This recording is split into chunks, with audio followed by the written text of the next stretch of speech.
Bismillahirrahmanirrahim. Alhamdulillah rabbil alamin wassalatu wassalamu ala asyrafil anbiya'i wal mursalin sayyidina Muhammad wa ala alihi wa sahbihi ajma'in. Nawaitu ta'alluma wat ta'lim wa tadhakkura wat tadhkir wan naf'a wal intifa' wal ifadata wal istifadah wal hatha ala tamassuki bi kitabillahi wa sunnati rasulih sallallahu alaihi wasallam.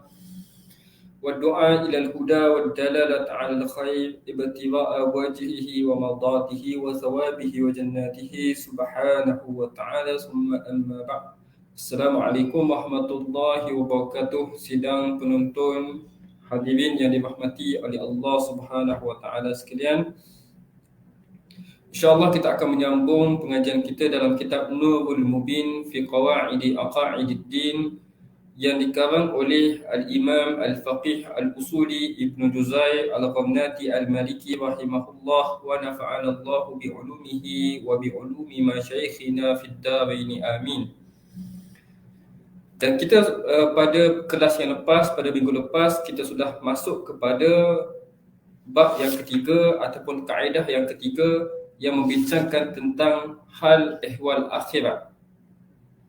Dan pada fasa yang pertama dalam bab yang ketiga ini, kita nak membuktikan bahawa hari kebangkitan ataupun hari kiamat itu adalah benar. Macam mana kita nak membuktikan bahawa akhirat itu pasti akan berlaku dengan dalil-dalil daripada Al-Quran dan juga dalil-dalil daripada akal yang dibawa oleh Ibn Juzai Al-Ghamnati dalam kitab Nurul Mubin ini. Jadi musannif rahimahullah seperti mana yang kita bincangkan telah membawa beberapa dalil yang menunjukkan bahawa perkara hari kebangkitan ini adalah harus berlaku daripada sisi akal, iaitu dalil ke atas adanya hari kebangkitan ini boleh dilihat daripada tiga sudut. Yang pertama adalah Allah Ta'ala ini mampu untuk mengembalikan semula tubuh badan selepas daripada kemustahannya. Seperti mana dia mampu untuk menciptakannya buat kali pertama. Seperti mana firman Allah Subhanahu Wa Ta'ala dalam surah Yasin ayat 79, "Qul yuhyihal ladzi ansha'aha awwala marrah wa huwa bikulli khalqin alim." Dan dialah yang telah menghidupkan tulang belulang yang hancur. Kul yuhyihal ladzi ansha'aha awwala marrah. Dihidupkan oleh Tuhan yang telah menciptakannya pada awal kejadian tulang belulang tersebut. Wa huwa bikulli khalqin alim. Dan dia maha mengetahui atas setiap keadaan makhluk-makhluknya. Dan kita melihat bahawa Ibn Juzai Al-Ghamnati menyebut ayat ini dan ayat selepasnya sehingga ke akhir surah adalah bukti-bukti akan berlakunya hari kebangkitan. Dan sebagai hujah penolakan siapa yang mengingkarinya. Dan Allah Ta'ala sebut nutfah daripada setitis air mani itu diciptakan manusia. Dan tidak syak lagi Allah Ta'ala berkuasa menciptakan manusia daripada air mani, maka sudah tentu untuk menciptakannya semula adalah harus bagi Allah Subhanahu Wa Ta'ala. Dan juga firman Allah Subhanahu Wa Ta'ala dalam surah Al-Qiyamah, ayahsabul insanu an yutraka suda alam yakun nutfatan min maniyyin yumna thumma kana 'alaqatan fa khalaqa fa sawwa faja'ala minhu zawjayni adh-dhakara wal unsa zalika alaysa dhalika biqadirin 'ala an yuhyiyal mauta. Dalam ayat ini Allah Ta'ala ciptakan bahawa Allah menciptakan manusia pada penciptaan yang pertama melalui air mani yang dipancarkan ke dalam rahim, dan daripada air mani itu menjadi sebuku darah, dan daripada darah tersebut Allah Ta'ala jadikan manusia yang sempurna kejadiannya, dan Allah Ta'ala menjadikan daripada dua jantina lelaki dan juga perempuan. Maka dengan begini, adakah Allah Ta'ala tidak berkuasa untuk menghidupkan orang yang mati sama seperti penciptaan yang awal? Maka ini disebut sebagai al-istifham al-inkari. memberi satu persoalan, memberi satu pertanyaan untuk mengingkari apa yang disoalkan tersebut. Alaysa bidzalika biqadirin ala an yuhyiyal mauta. Maksudnya lah Allah Ta'ala nak memberi satu kefahaman bahawa kalau orang itu memahami bahawa Allah tidak berkuasa, maka itu adalah satu perkara yang tidak masuk akal. Jadi nak bagi tahu dekat sini adalah Allah Ta'ala mampu untuk menghidupkan orang-orang ataupun tulang belulang selepas mana kematian mereka. Maka tentulah Allah Ta'ala itu maha berkuasa, seperti mana Allah Ta'ala berkuasa menjadikannya pada awal kejadiannya. Dan kata Ibn Juzai, ini adalah celaan. Bukan Allah Ta'ala nak tanya, tetapi Allah nak memberi satu taubih, celaan kepada orang yang mempertikaikan bahawa Allah Ta'ala boleh menciptakan manusia itu selepas mana kematiannya. Maka ini bukanlah satu soalan yang hakiki, tapi satu soalan yang memberi celaan kepada orang yang tidak mengimani hari kebangkitan. Adakah disangka mereka bahawa mereka akan dibiarkan tanpa dibangkitkan? Mereka dibiarkan tanpa dibangkitkan, tanpa hisab dan pembalasan. Ia adalah seperti ayat, adakah afahasibtum annama khalaqnakum abasaw wa annakum ilaina la turja'un. Surah Al-Mu'minun ayat 115. Adakah kamu menyangka bahawa kamu diciptakan dengan sia-sia? Afahasibtum annama khalaqnakum abasa wa annakum ilaina la turja'un, dan kamu tidak akan dikembalikan kepada kami. Maka ini sama seperti soalan-soalan tadi, untuk memberikan celaan kepada orang yang tidak mempercayai akan adanya hari pembalasan. Maka ini mempunyai konotasi dan juga maksud yang sama yang ingin disampaikan. Dan firman Allah, dan berkata Ibn Juzai, makna ayat ini adalah penghujahan dengan penciptaan manusia untuk membuktikan berlakunya kebangkitan. Ia akan dihidupkan oleh Tuhan yang menciptakannya pada kali yang pertama. Dan firman Allah Subhanahu Wa Taala lagi dalam surah Al-Rum ayat yang ke-27, wa huwa allazi yabda'ul khalqa tsumma yu'iduh. Dan Allah Ta'ala inilah yang memulakan kejadian dan mengembalikannya hidup semula sesudah matinya. Wa huwa ahwanu alaih, dan itu adalah lebih mudah baginya.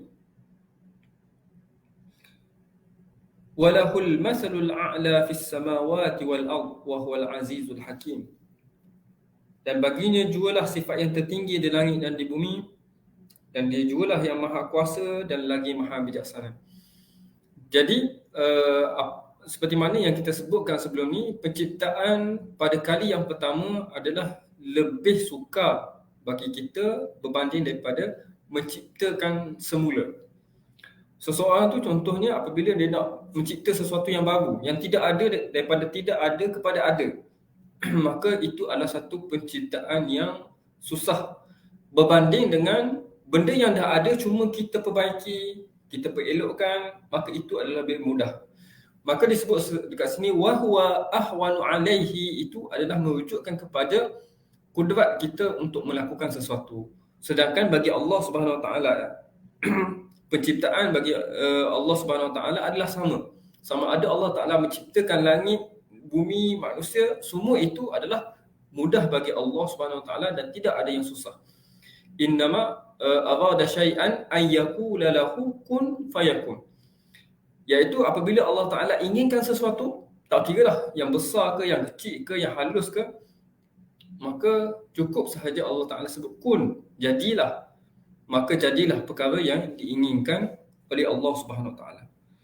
Maka dekat wahwa ahwanu alaihi ni adalah mengikut kepada kudrat, nisbah kepada kudrat kita sebagai seorang manusia.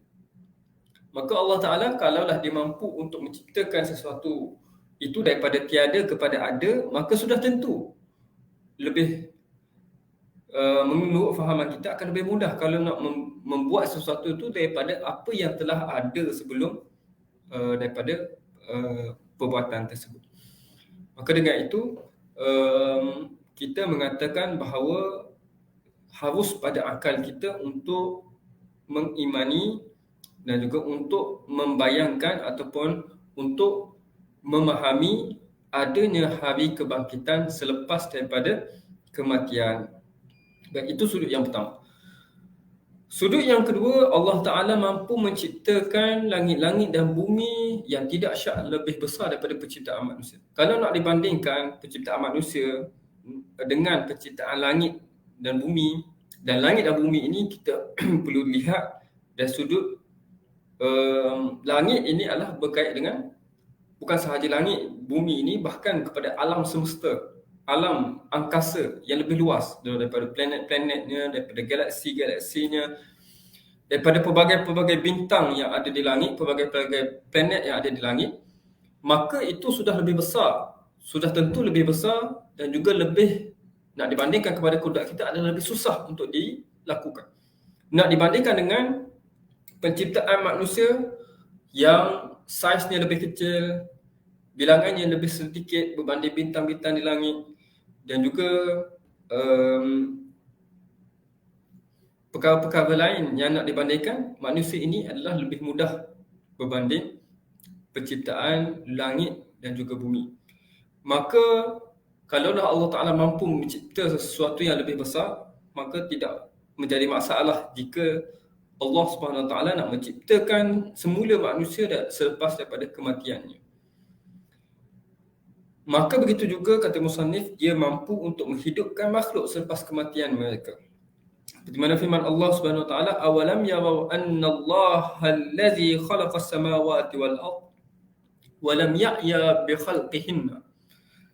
Masihkah mereka ingkar dan juga tidak mahu memikirkan bahawa sesungguhnya Allah Ta'ala telah menciptakan langit dan bumi dengan tidak mengalami kesusahan pun. Wa lam ya'ya bi khalqihinna.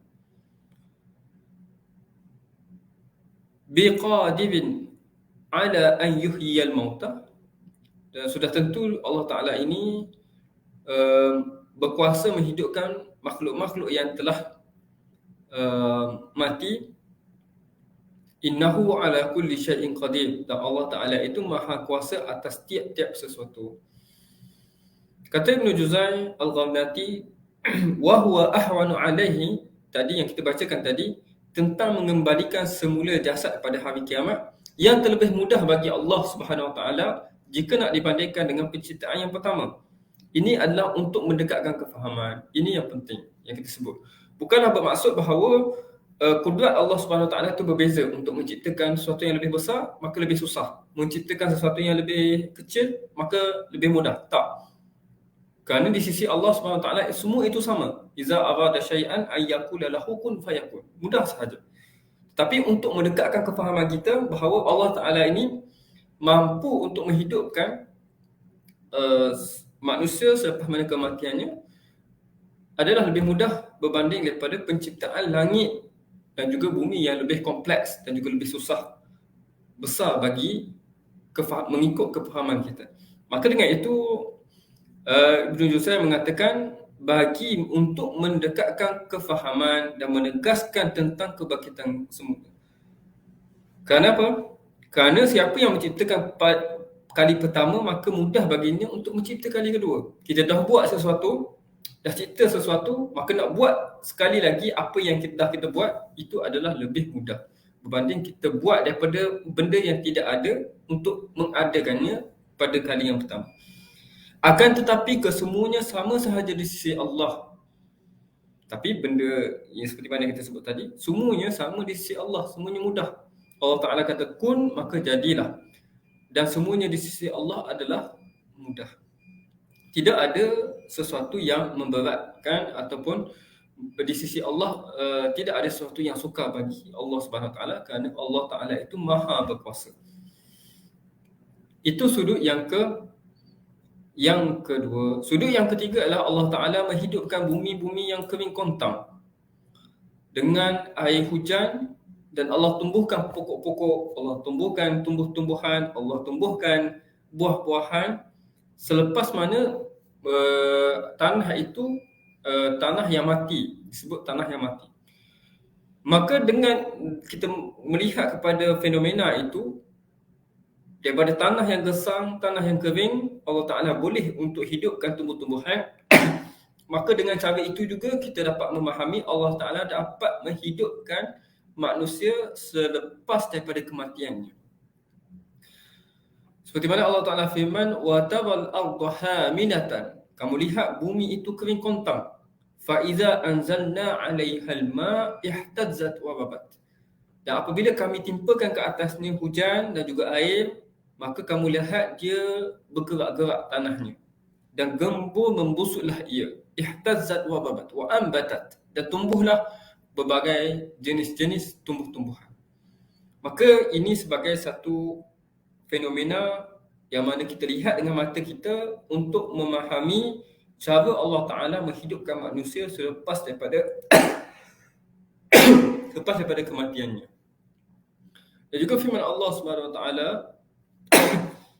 dalam surah Qaf ayat 11, wa ahyayna bihi baldatan maita kadzalikal khuruj. Dan kami telah hidupkan bumi yang mati itu, menghidupkan semula bumi yang telah mati. Dan demikian juga kami menghidupkan ataupun mengeluarkan orang-orang mati daripada kubur mereka. Maka itu sebagai satu satu fenomena yang boleh kita lihat dengan mata untuk kita membayangkan bagaimana Allah Ta'ala menghidupkan orang yang sudah mati pada hari kebangkitan kelak. Lihatlah firman-Nya yang memperingatkan tentang kudratnya yang menghimpunkan makhluknya. وَمَا أَمْرُ السَّاعَةِ إِلَّا كَلَمْحِ الْبَصَرِ أَوْ هُوَ أَقْرَبُ إِنَّ اللَّهَ عَلَى كُلِّ شَيْءٍ قَدِيرٌ. Dan Allah Ta'ala sebut bahawa kedatangan hari kiamat itu tidaklah hal kedatangan hari kiamat itu melainkan berlaku sekelip mata sahaja. Maksudnya ataupun lebih cepat lagi daripada itu. Perkara itu Allah Ta'ala nak buat itu boleh dalam keadaan sekelip mata sahaja. Dan Allah Ta'ala ini maha berkuasa atas tiap-tiap sesuatu. Dan firman Allah Subhanahu Wa Ta'ala dalam menjelaskan kudrah Allah Subhanahu Wa Ta'ala, kekuasaan Allah Ta'ala ini, wa ma khalqukum wa la ba'sukum illa ka nafsin wahidah. Allah Ta'ala ini menciptakan dan juga membangkitkan kamu membangkitkan kamu hidup semula sesudah mati. Tidak ada sebarang kesusahan, hanyalah seperti mencipta seorang manusia sahaja. Jadi illa ka nafsin wahidah ini menunjukkan ia bukanlah satu yang sukar bagi Allah Subhanahu Wa Ta'ala untuk menghidupkan semula manusia. Innallaha sami'un basir. Dan Allah Ta'ala itu maha mendengar lagi maha melihat. Dan ini tiga sudut yang kita boleh berdalilkan bahawa hari kebangkitan itu adalah harus bagi akal kita untuk memahaminya dan harus bagi akal kita untuk membayangkannya. Maka dengan itu wajib bagi kita mengimani adanya hari kiamat yang Allah Ta'ala dah janjikan bahawa perkara itu akan berlaku.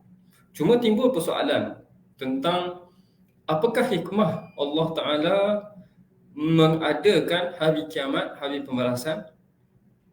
Apakah rahsia di sebalik adanya hari pembalasan tersebut? Maka kata musannif rahimahullah, ketahuilah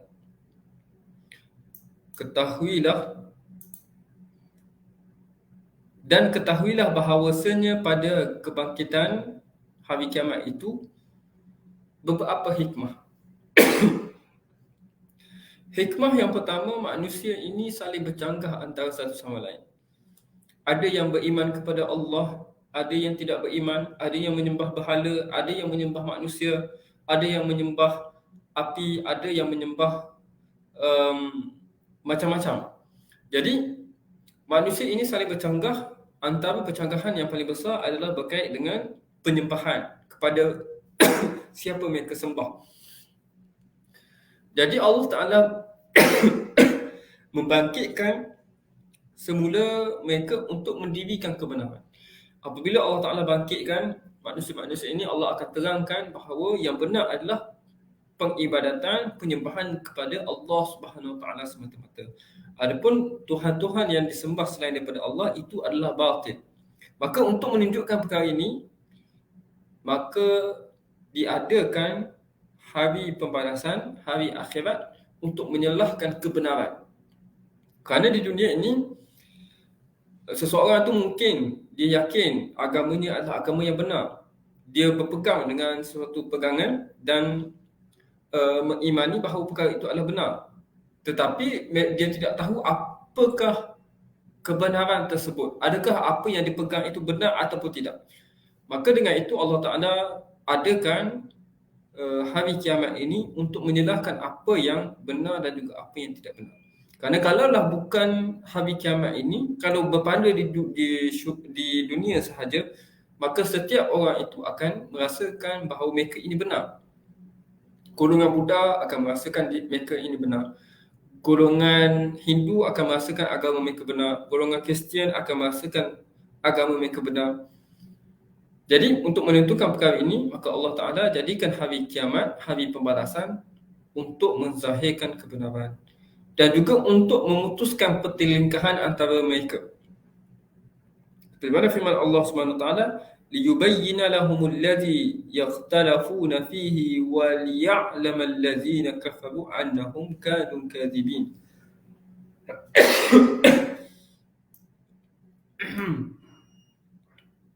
Maksudnya adalah Allah menghidupkan semula orang-orang yang mati untuk menerangkan kepada mereka apa yang mereka berselisih padanya, dan supaya orang-orang kafir mengetahui bahawa mereka adalah golongan yang berdusta. Jadi dekat pada hari kiamat kelak, Allah Ta'ala katakan kepada golongan-golongan kufar, golongan-golongan kafir ini, bahawa sembahan-sembahan mereka itu bukanlah sembahan yang sebenar, bukanlah Tuhan yang sebenar, dan mereka ini adalah golongan-golongan yang berdusta kepada Allah Subhanahu Wa Ta'ala. Itu yang pertama, hikmah Allah Ta'ala jadikan hari pembalasan supaya dapat menzahirkan kebenaran dan juga supaya dapat menyalahkan kebatilan golongan-golongan yang berdusta dan golongan-golongan yang kafir. Hikmah yang kedua yang disebutkan musannif rahimahullah dalam kitab ini adalah manusia ni terbahagi kepada dua golongan. Pertama, dalam kalangan mereka ada yang mukmin, ada yang taat, ada yang melakukan amal soleh, dan sebahagian yang lain adalah golongan yang kafir, golongan yang melakukan kemaksiatan, golongan yang melakukan kerosakan. Maka Allah Ta'ala membangkitkan manusia pada hari kiamat untuk membalas setiap daripada perbuatan mereka. Kalau orang mukmin, orang yang taat, orang yang sentiasa melakukan kebaikan, maka Allah Ta'ala akan berikan ganjaran yang lebih besar daripada ganjaran di dunia, iaitu dibalas dengan syurga. Manakala golongan-golongan yang kafir, golongan-golongan yang melakukan maksiat, melakukan kerosakan di muka bumi, maka Allah Ta'ala akan balas mereka dengan balasan neraka. Maka kalaulah tidak ada syurga dan juga neraka, sama sahaja keadaannya orang yang beriman dengan orang yang kafir. Dan disebabkan ini Allah Ta'ala sebut dalam surah Ibrahim ayat 51, liyajziyallahu kulla nafsin ma kasabat. Dikeluarkan manusia itu daripada kubur masing-masing supaya Allah dapat membalas tiap-tiap seseorang itu apa yang mereka usahakan. Innallaha sari'ul hisab, dan Allah Ta'ala itu amat cepat hitungan. Dan musannif kata, jika tidak kerana kebangkitan semula, maka tiada beza antara orang baik dengan juga orang jahat. Kalaulah tidak ada hari pembalasan, apa erti kebaikan yang dilakukan oleh orang baik? Orang baik bersedekah, orang baik memberi pertolongan, orang baik menyampaikan dakwah.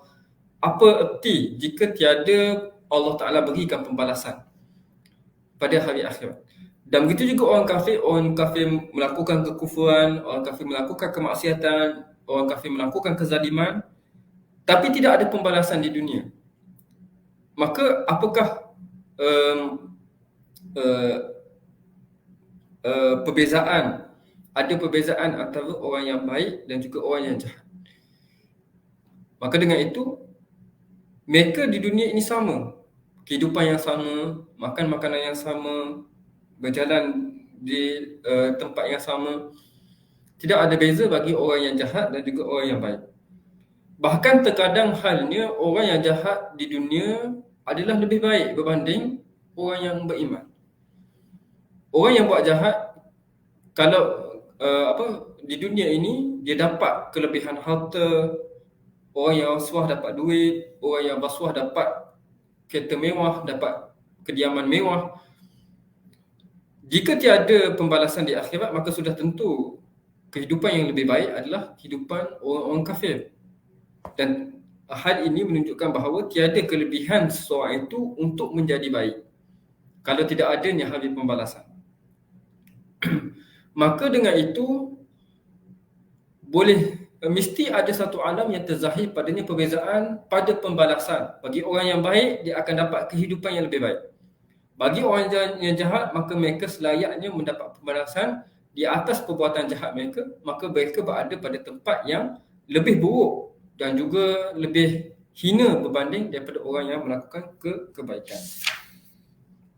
Maka daripada perkara ini kita dapat mengetahui bahawa pada hari pembalasan kelak Allah Ta'ala akan memberi pembalasan mengikut kepada amalan kita, supaya Allah dapat membalas amalan baik kita dengan ganjaran syurga. Dan dalam satu hadis Nabi SAW, Nabi menyebut, "Lau kanatid dunya ta'dilu indallahi junaha ba'udatin." Kalaulah dunia ini ada nilaiannya di sisi Allah Subhanahu Wa Taala dengan kadar sebilah sayap nyamuk, ataupun bukan sepasang, sebelah pasang daripada sayap nyamuk, masaqa kafiran syurbata ma'i, maka orang yang kafir ini tidak akan dapat minum walaupun seteguk air. Jadi di sisi dalam hadis Nabi SAW ini, Nabi kata dunia ini bukanlah satu kayu ukur. Kalau orang kaya itu tak semestinya adalah mereka ini disayangi Allah, diberikan kelebihan oleh Allah, mendapat tempat yang tinggi di sisi Allah, kerana nilainya di sisi Allah tidak ada nilai. Nilai dunia di sisi Allah adalah tidak ada. Kerana kalaulah dunia ini mempunyai nilai di sisi Allah, sudah tentu Rasulullah SAW tidak akan berada dalam keadaan rumah yang kecil, tempat tidur yang kasar, dan juga kehidupan yang miskin. Kalau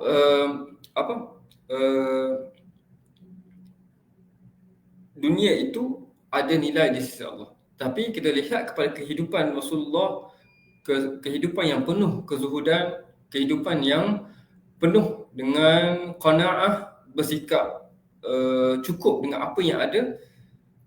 Dan kita lihat juga kepada golongan-golongan kafir, yang mana orang yang paling kuat kekufurannya juga mendapat harta, mendapat kesihatan, mendapat bermacam-macam nikmat.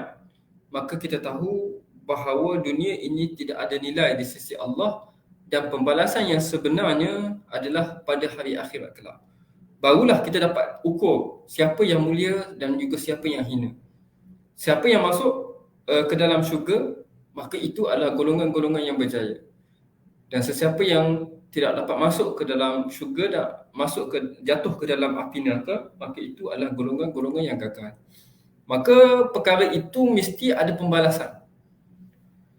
Bagi membezakan di antara orang mukmin dan juga orang kafir, maka Allah Ta'ala jadikan hari kiamat untuk melakukan membezakan pembalasan tersebut.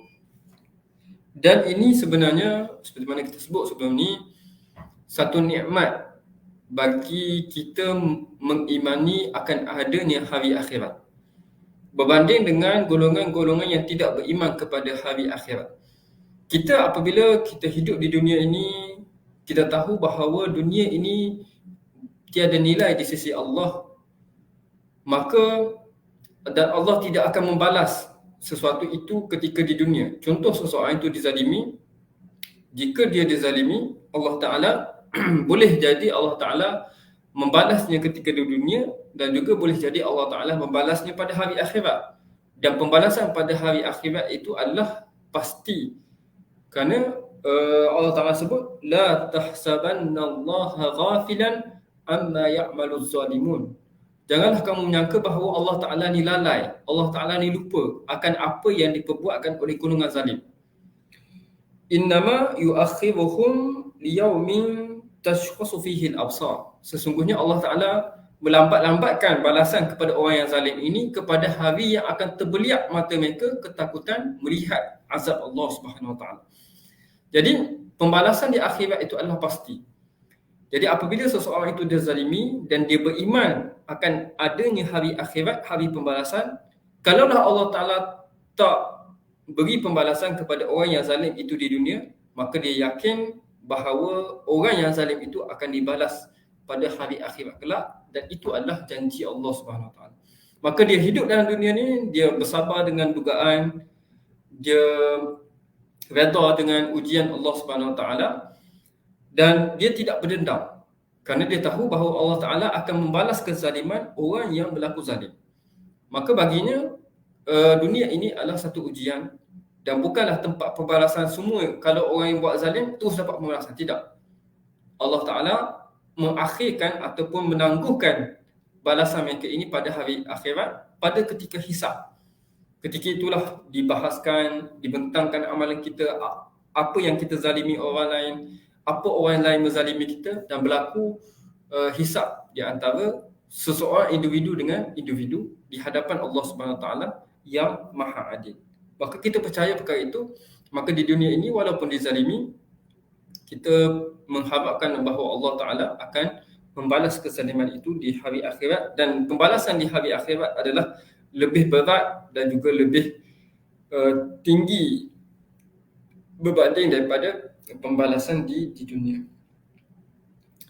Itu bagi orang yang beriman. Dan jika bagi orang yang tidak beriman kepada hari akhirat ini, maka mereka akan tidak rasa senang hati apabila dia melihat orang yang dizalimi, orang yang menzaliminya hidup dalam keadaan mewah, hidup dengan keadaan yang senang lenang, kerana dia tidak percaya akan adanya pembalasan akhirat.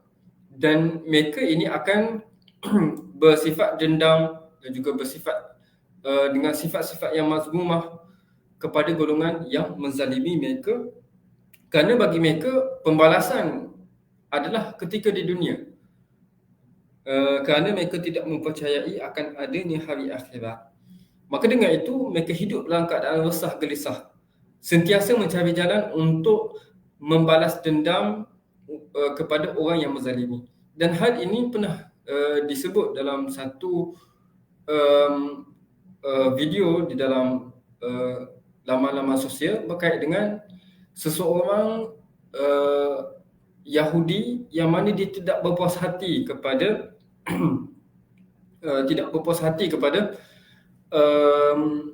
peristiwa Holocaust yang dilakukan oleh Adolf Hitler. Dia dalam peristiwa tersebut, Adolf Hitler ni dia membunuh ramai Yahudi, membunuh ramai kaum Yahudi dengan beratus-ratus ribu mati disebabkan oleh pemimpin Nazi ni. Kemudian dia petikaikan kenapa kematiannya adalah Adolf Hitler ni kalau diikutkan mati membunuh diri. Bukanlah dia dibunuh, bukanlah dia diseksa, bukanlah dia ditawan, tetapi dia mati dalam keadaan bunuh diri. Maka dia tidak berpuas hati dengan cara matinya Adolf Hitler dengan perbuatan yang dilakukan membunuh beribu-ribu manusia. Maka tidak padan dengan mati bunuh diri itu hanya daripada perbuatan dia nak dibandingkan dengan perbuatan kejahatan beliau yang membunuh beribu orang manusia. Bahkan kalaulah Adolf Hitler itu dibunuh dengan cara bunuh juga oleh orang-orang Yahudi, maka itu pun tidak cukup nak dibandingkan dengan kejahatan. Maka mereka ni bersifat tidak puas hati, tapi nak bunuh sekali lagi. Adolf Hitler tu dah meninggal dunia. Maka mereka merasakan ketidakadilan kerana mereka tidak percaya akan adanya hari pembalasan. Kalau mereka faham adanya hari pembalasan, maka hal itu mereka serahkan kepada Allah Subhanahu Taala untuk diperhitungkan pembalasan yang selayaknya bagi orang yang melakukan kezaliman yang sebesar-besar kezaliman, membunuh beribu-ribu, beratus-ratus ribu orang manusia. Maka sebab itu kita sebut kepercayaan kita, keimanan kita kepada hari kiamat ini merupakan satu nikmat. Kita boleh hidup di dunia ini dengan lapang dada, boleh kita melupakan kezaliman-kezaliman orang, tidak berdendam, dan kita serahkan kepada Allah. Kalau kita tidak memaafkan, kita serah kepada Allah untuk Allah Ta'ala perhitungkan kita pada hari akhir kelak. Maka dengan itu kita berlapang dada, kita dapat selamatkan diri kita, kita dapat bersihkan hati kita daripada sifat-sifat mazmumah. Dan berkait dengan apa yang kita sebutkan tadi, jika seseorang itu dizalimi dan dia tidak memaafkan, maka perkara itu tidaklah menjadi kesalahan ke atas dirinya.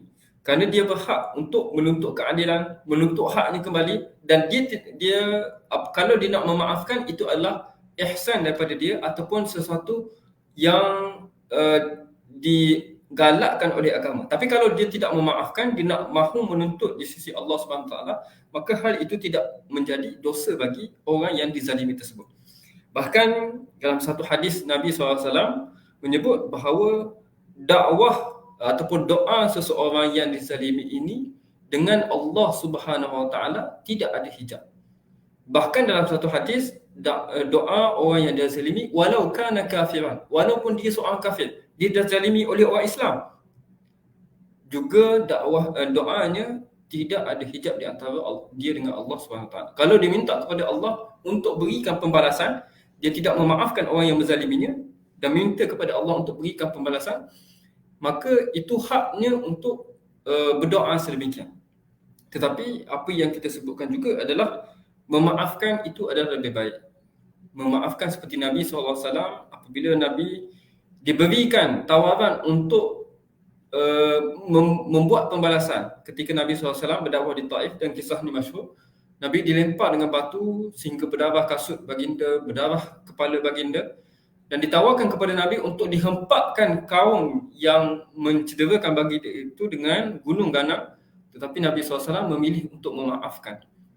Maka pemaafan Nabi itu adalah salah satu akhlak yang mulia, akhlak yang terpuji, kerana Nabi SAW ini adalah orang yang mempunyai akhlak yang tinggi. Innama bu'istu liutammima makarimal akhlak. Sesungguhnya aku diutus untuk menyempurnakan ketinggian akhlak yang mulia.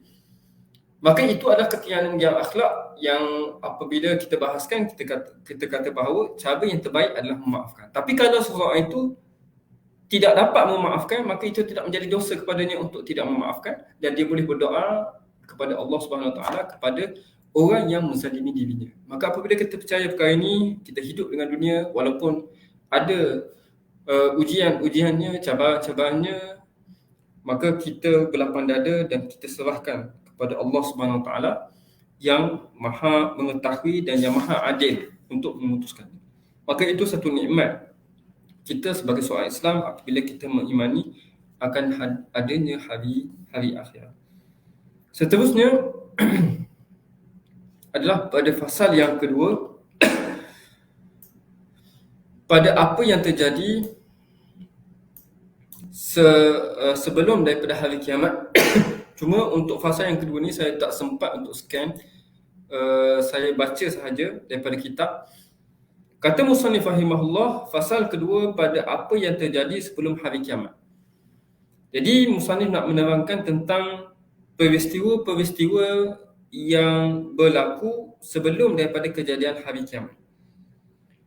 Ketahuilah bahawa pada syariat ini berlaku antara kematian dan hari kiamat beberapa hal. Yang pertama antaranya adalah soalan dua malaikat dan juga azab kubur. Dan kita bahaskan sebelum ini, kita sudah masuk kepada perbahasan yang disebut sebagai sam'iyat, berkait dengan perkara-perkara yang kita dengar daripada Nabi SAW yang tak dapat kita nak ungkaikan dengan panca indera kita. Dengan kita buktikan dengan saintifik, kita buktikan dengan kita tidak boleh. Kerana ini adalah berdasarkan sam'iyat, apa yang Nabi sampaikan berkait dengan azab kubur, berkait dengan pahala yang tidak dapat kita buktikan melalui pasca indera kita. Maka cara kita adalah as-sam'u. Tariqah kita mendapat perkara ini adalah mendengar daripada Nabi SAW, yang Nabi SAW sampaikan daripada Allah Subhanahu Wa Taala, dan juga sifat Nabi, wama yantiqu 'anil hawa. Nabi SAW itu tidak bercakap dengan hawa nafsunya. Bahkan in huwa illa wahyun yuha. Hanya saja perkataan Nabi SAW itu adalah wahyu yang diwahyukan kepada baginda sallallahu alaihi wasallam. Dan peristiwa yang berlaku selepas mana kita meninggal dunia, akan ada soalan daripada dua para malaikat. Dua para malaikat, iaitu malaikat Munkar dan juga malaikat Nakir. Kita tahu bahawa kita mengalami beberapa fasa dalam kehidupan kita. Pertama, kita di alam arwah, di dalam alam-alam ruh. Yang mana dalam alam ruh itu peristiwa yang Allah Ta'ala ceritakan kepada kita bahawa Allah Ta'ala mengambil perjanjian dengan kita. Sebelum kita lahir ke dunia ini, sebelum Adam lahir ke dunia, kita berada di alam ruh dan kita mengambil perjanjian dengan Allah Subhanahu Wa Taala. Alastu bi rabbikum qalu bala syahidna. Allah tanya kepada kita, bukankah aku Tuhan kamu? Maka kita bersaksikan bahawa Allah itu adalah sebagai Tuhan kita. Maka ini adalah alam ruh. Kemudian masuk kepada alam dunia, kita hidup di dunia apabila kita dilahirkan dalam perut ibu kita. Pada umur yang tertentu Allah Ta'ala tiupkan roh kita ke dalam jasad. Maka kita hidup. Pada ketika itu kita dah hidup, kita boleh bergerak, kita boleh melakukan di dalam perut ibu, sehinggalah kita meninggal dunia pada ajal yang Allah Ta'ala tetapkan. Maka itu kehidupan yang kedua, alam yang kedua disebut sebagai alam dunia. Dan selepas mana kita meninggal dunia, kita masuk kepada alam yang ketiga disebut sebagai alam barzakh, alam selepas daripada kematian kita daripada dunia. Maka dalam peristiwa ini ada berlaku pelbagai peristiwa-peristiwa, antaranya soalan dua malaikat dan juga soalan dan juga azab kubur, kenikmatan kubur, itu berlaku pada alam pada alam barzakh. Sebelum kita pergi kepada alam yang seterusnya, alam yang keempat disebut sebagai alam alamul qiyamah ataupun yaumul qiyamah. Hari kita dibangkitkan daripada kubur kita menuju ke mahsyar. Menuju ke mahsyar di perhimpunan yang besar. Seluruh manusia dihimpunkan di mahsyar untuk dihisap. Dan pada ketika itu manusia menunggu hisap itu dalam keadaan yang sangat lama. Sangat lama, berpanjangan, sehingga kan dicerita manusia ini tidak tahan menunggu di padang mahsyar dan ingin hisab itu dijalankan segera. Walaupun mereka ini akan masuk ke dalam neraka, tapi mereka tak tahan mahsyar itu, maka dia nak juga hisab walaupun akan masuk ke dalam neraka. Maka di sini akan berlaku peristiwa syafa'atul uzma. Nabi SAW berikan syafaat kepada, bukan sahaja kepada umat dia, maka kepada seluruhan manusia untuk dimulakan hisab selepas mana berdiri di padang mahsyar pada waktu yang lama. Maka ini alam kita sebut sebagai alam akhirah, alam akhirat. Bermula daripada bi'atsah, kemudian al-hasyru pada mahsyar, kemudian al-hisab, kemudian as-sirat, titian sirat. Dan akhirnya adalah alam yang kelima, sama ada kita hidup di syurga selama-lamanya ataupun wal'iyazubillah di neraka selama-lamanya. Maka ini perjalanan kehidupan kita sebagai seorang manusia. Maka ada peristiwa-peristiwa yang mana kita nak tahu apa yang berlaku di alam barzakh, apa yang berlaku di alam akhirat, tidak boleh menggunakan akal. Kita tak boleh berfikir macam mana kita nak tahu perkara yang berlaku, kecuali hanya kita dengar daripada Nabi SAW yang menyampaikan perkara-perkara yang ghaib itu kepada kita. Cuma sedikit tentang pembahagian alam yang kita sebutkan tadi. manusia ini akan dipertanggungjawabkan, akan dihisap amalan-amalan mereka ketika kehidupan di dunia sahaja. Adapun kehidupan di alam arwah, kehidupan di alam barzakh, kehidupan di alam akhirat, itu tidak ada nilaian bagi ibadat kita. Kalaulah kita di alam barzakh, kita solat, kita puasa contoh, maka itu tidak diambil kira. Yang diambil kira untuk dihisap di hadapan Allah adalah ketika mana kita hidup di dunia sahaja. Dan daripada alam kehidupan di dunia ini adalah alam yang paling singkat sekali nak dibandingkan dengan alam yang lain. Alam arwah dan alam ruh tu, sebelum kita nak masuk ke dunia ini, dilahirkan ke dunia ini, waktunya beribu-ribu tahun ataupun beratus ribu tahun.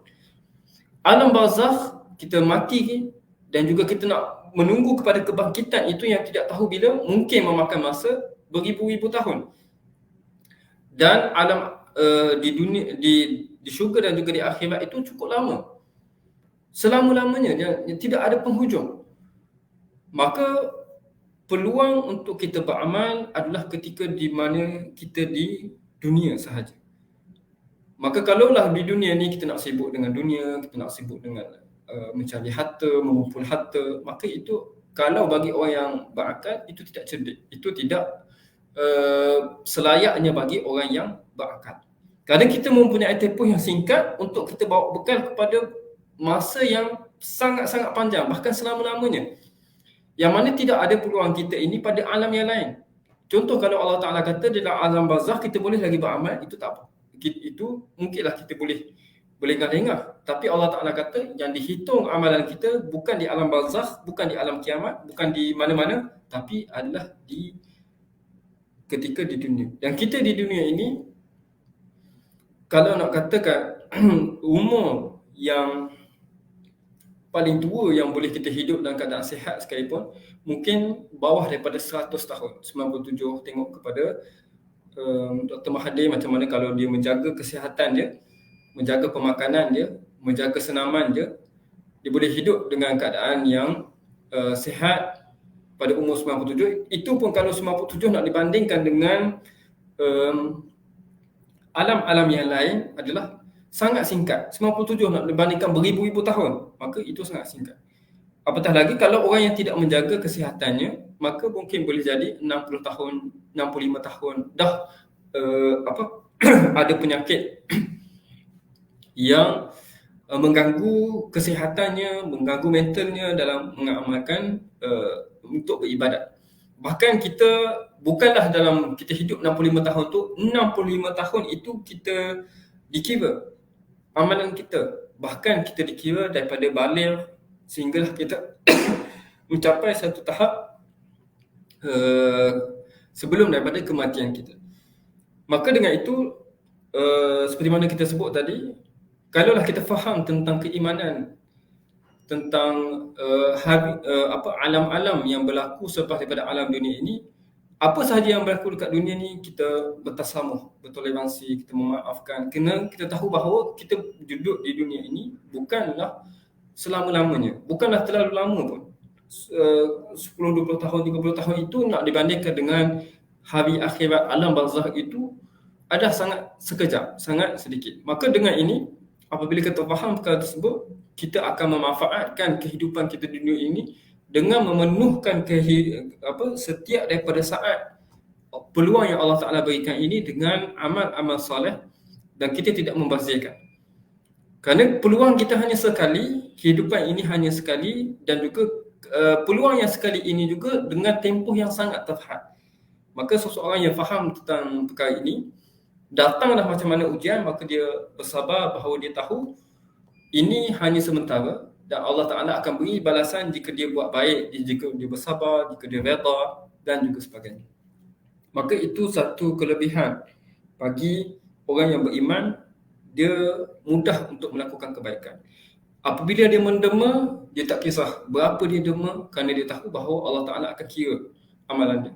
Apabila dia membantu orang lain tidak mengucap terima kasih, orang lain tidak menghargai, tak apa. Kerana baginya adalah dia buat ini kerana Allah, dan ini adalah usahanya untuk mendapat keredaan Allah ketika mana Allah Ta'ala beri peluang untuk dia beramal di dunia. Maka sebab itu kita lihat manusia orang yang beriman ini karakternya lain berbanding dengan orang-orang yang tidak beriman, orang-orang yang kurang beriman, orang-orang yang tidak disedarkan tentang keimanannya. Dan contoh orang yang tidak beriman, apabila dia nak keluarkan duit, dia akan rasa berat. Kerana dia tahu apabila dia keluarkan duit itu, duitnya akan berkurang. Apabila dia berikan sesuatu, pemilikannya akan berkurang. Dan dia tak nampak bahawa dia akan mendapat pembalasan yang lebih besar daripada itu, kerana dia tidak mempercayai kepada hari kiamat yang Allah Ta'ala akan beri pembalasan kepada setiap seorang berdasarkan kepada amalan yang dibuatnya ketika di dunia. Dan antara peristiwa yang berlaku selepas daripada kematian kita adalah soalan daripada dua malaikat. Ini seperti mana yang diriwayatkan dalam hadis-hadis Nabi SAW, apabila diletakkan seseorang itu di dalam kuburnya, maka peneman-penemannya yang ketika di dunia itu akan meninggalkannya. Dia akan mendengar hentakan kaki orang yang meninggalkannya. Maka akan datang kepadanya dua orang malaikat dan dia akan didudukkan. Kedua-duanya berkata kepadanya, apakah yang kamu katakan tentang lelaki ini? Iaitu menunjukkan kepada Nabi Muhammad SAW. Maka orang yang beriman akan berkata, aku bersaksi bahawa dia adalah hamba Allah dan Rasulnya. Huwa Abdullah wa Rasuluh. Orang yang beriman akan kata Nabi Muhammad SAW ditunjukkan kepada kita lelaki ini, iaitu Nabi Muhammad SAW. Maka orang yang beriman kata itu adalah hamba Allah dan juga Rasulnya. Maka dikatakan kepadanya, tengoklah tempat kamu di neraka. Maka Allah Ta'ala dah tukar tempat kamu di neraka ini kepada tempat yang lebih baik di syurga. Dan orang kafir apabila ditanyakan kepada mereka, apakah kata-kata kamu tentang lelaki ini, iaitu kepada Nabi Muhammad SAW, orang kafir akan mengatakan, aku tak tahu siapakah ini. Ataupun orang munafik akan berkata, aku tidak tahu dan aku hanya memperkatakan apa, aku tidak percaya, tapi aku memperkatakan apa yang orang lain perkatakan. Maka dengan itu mereka diselahkan kepada mereka tempat kedudukan mereka di neraka bagi orang munafik dan juga orang kafir. Maka mereka dipukul dengan pemukul daripada besi dan satu pukulan lainnya di antara kedua-dua telinga, dan dia akan menjerit dengan jeritan yang akan didengari oleh orang-orang yang berada di sekelilingnya, melainkan daripada jin-jin dan manusia. Hadis riwayat Imam Al-Bukhari dalam kitab Al-Janaiz. Jadi hadis ini dan Muslim dalam bab dibentangkan tempat si mati di syurga atau di neraka.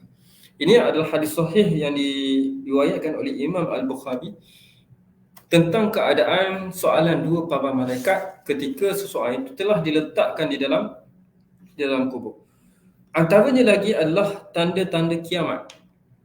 Antara tanda-tandanya adalah keluarnya Ad-Dajjal, keluarnya Ya'juj dan Ma'juj, dan keluarnya Ad-Dabbah, dan terbitnya matahari daripada arah barat, dan lain-lain yang akan kita bahaskan. Adapun azab kubur, ia telah ditunjukkan oleh firman Allah Subhanahu Wa Taala, fawaqahu Allahu sayyiati ma makaru, dan Allah Ta'ala, dia diselamatkan daripada angkara tipu daya mereka. Wa haqa bi ali fir'auna su'ul azab, dan Fir'aun bersama-sama kaumnya ditimpakan dengan azab yang seburuk-buruknya. An-naru yu'raduna 'alaiha ghuduwan wa 'ashiyya, tempat mereka di dalam neraka akan dibentangkan kepadanya pada waktu pagi dan juga waktu petang. Wa yawma taqumus sa'atu, dan pada hari berlakunya kiamat, kata Allah Subhanahu malaikat kepada Fir'aun, adkhilu ala fir'auna ashaddal azab, masuklah Fir'aun dan pengikut-pengikutnya kepada siksa azab api neraka yang sangat dahsyat. Maka daripada ayat ini Allah Ta'ala sebut bahawa Fir'aun dan juga pengikut-pengikutnya dibentangkan ke adaannya tempat mereka dalam neraka ketika mana mereka masih berada di alam kubur. Dan apabila mereka telah dibangkitkan, maka Allah Ta'ala masukkan mereka itu sebenar-benarnya kepada tempat yang telah dibentangkan kepada mereka. Daripada sudut penghujahan, ini amat jelas menunjukkan bahawa adanya azab siksa kubur sebelum daripada hari kiamat. Hanya sahaja azab itu berlaku sebelum kiamat dan berlaku ketika seseorang berada di alam kubur. Maka ini salah satu dalil akan adanya azab kubur. Adapun sunnah, maka terdapat begitu banyak hadis-hadis yang sahih. Antaranya apa yang kita bacakan tadi, orang yang kafir itu akan dipampangkan kepadanya tempat mereka di dalam neraka dan mereka itu diseksa berhari-hari ketika mana mereka berada di dalam kubur tersebut. Dan juga telah sepakat salafus salih bahawa di sisi mazhab Ahlus Sunnah wal Jamaah dan juga jumhur umat Islam, perkara azab kubur itu adalah satu yang wajib untuk diimani.